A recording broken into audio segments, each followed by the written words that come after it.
Hey friends, it's Ian Khan at HLTH2025. I've got with me Christy Lane from Flora Health to talk all about fertility. Christy, welcome to the Futurist. Thank you for having me. Excellent, thanks for being here. What is happening in fertility? What's going on and what is the problem that you're trying to solve?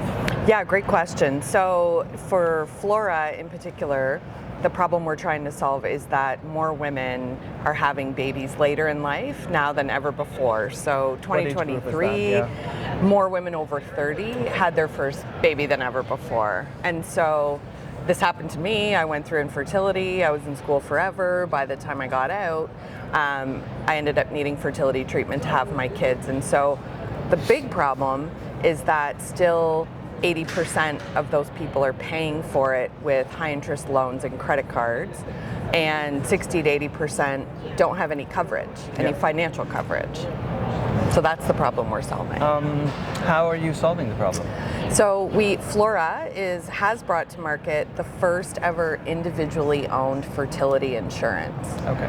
So young women between 20 and 34 who don't have any known infertility can buy low-cost policies, and then that will cover them up to age 44 if they end up needing any kind of fertility treatment. Oh wow, that's incredible! That's very innovative, and I think the first in the industry. Haven't seen that.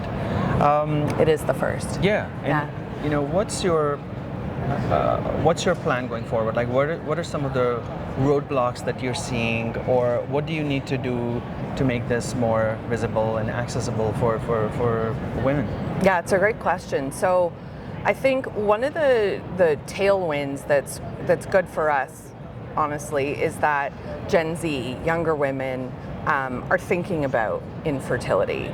You know, back in my day, I'm Gen X, nobody talked about it, nobody thought about it. So it came as a surprise to me when I needed treatment. So we're kind of riding the tailwinds of, unfortunately, fertility anxiety, where young women are worried about it, they're thinking about it.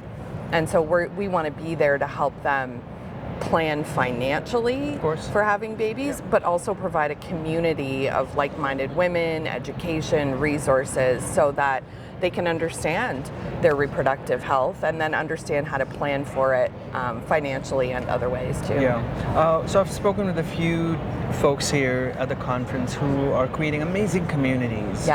Very specific communities for doing something, and I feel so good about it because that's the way to go, right? You can't be isolated if you're going through some kind of a situation, and the first thing you need to do is have support, have people you can count on, and so on. So when it comes to, let's say, competitiveness of, you know, who would buy the product or the insurance or, you know, the policy, what have you, what are we talking about in terms of price point? So actually it's quite affordable. That's our goal, is to make it affordable and accessible for young women. So we're talking between $15 to $75 a month. That's it? Yep. Oh wow. Yeah, that's very easy to my ears because, you know, given the cost of fertility treatment and as many cycles it can take, that is a hard undertaking on the pocket, on the body, and so on. So that really is incredible. Are you guys in all states, or you're just launching now? Or? So we have launched in all states but New York. Okay. New York's tricky from a regulatory perspective, but yes, we've launched. We're now selling policies. So excellent. And who's underwriting it?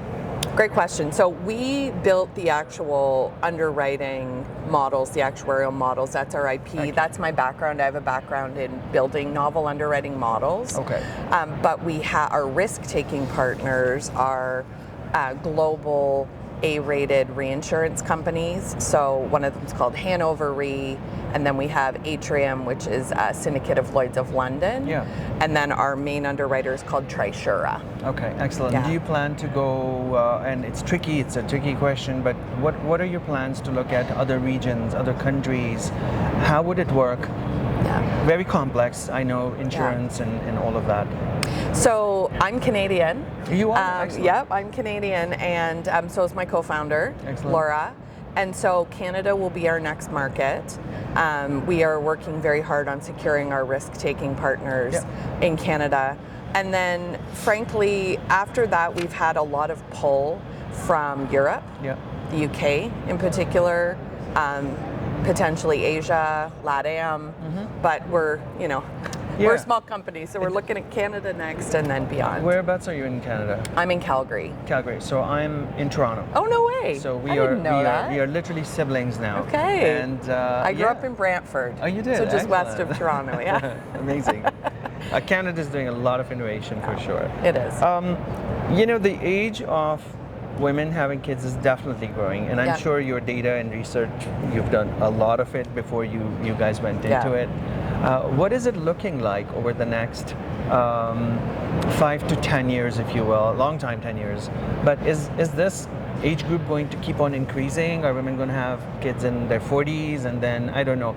On another side, longevity is changing, healthy living is changing, so our bodies are better and this and that.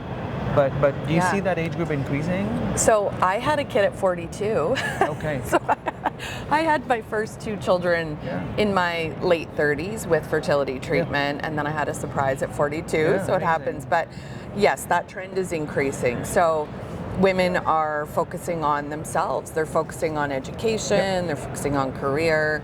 And so the trend is slowly ticking up. And with the emergence of I would say better fertility care, higher success rates with fertility care. Women are choosing to have babies later in life.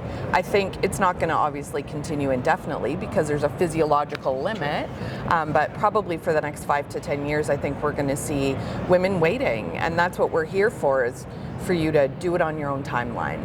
Plan for it, have babies on your own timeline, whether you're 22 or 42. Incredible. Tell us where we can find you and where our viewers can look you up. Yeah, so it's heyflora.com. Okay. And it's live today. Excellent. Well, thank you so much for joining us, Christy. It's been a pleasure, and we love what you're doing. It's definitely something new, which we need. So thank you. I appreciate it. Thanks for having me. Thank you.